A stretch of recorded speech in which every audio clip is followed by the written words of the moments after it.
My name is Becky Urbano. I'm currently a graduate student at Drexel University.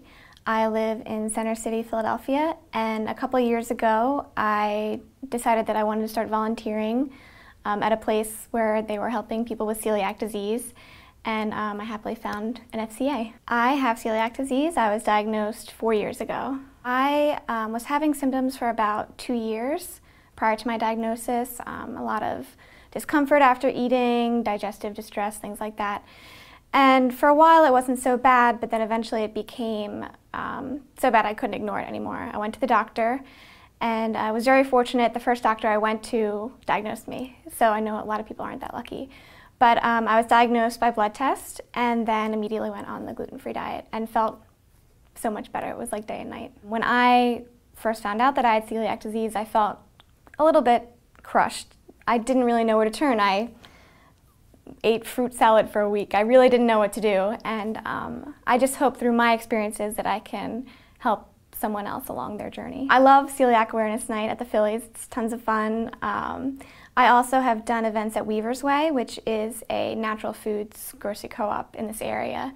So just been able to go there and talk to people about celiac disease. I also am one of the many volunteers that help man the general info box for NFCA, so if emails come in, we either try to answer them or redirect them to somebody who can help. There's a lot of facts out there on the internet about the medical side of celiac disease, but there's not often tips about the day-to-day life of living on the gluten-free diet.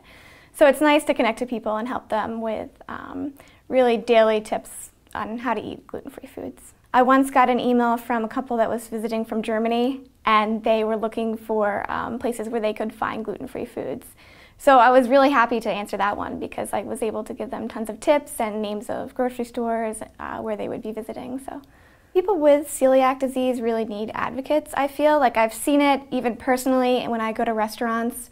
Even the past couple of years, there's been more and more restaurants with gluten-free menus, and I think that's due to the work of organizations like the NFCA, where they really push to help people with celiac disease when these people may not have the power to do so themselves. Something I still struggle with is trying to explain to new people that I meet about celiac disease. It's still not always easy.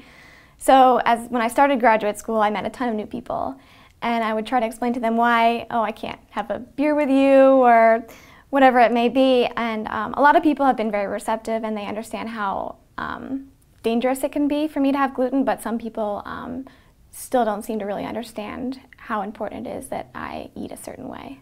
I think one thing that I've gotten out of following the gluten-free diet is the fact that I'm so much better at cooking now. Before, I just used to cook pasta and that was it, but actually the silver lining of the diagnosis is that I cook so much more for myself, and I've become a much better cook, I think, for it.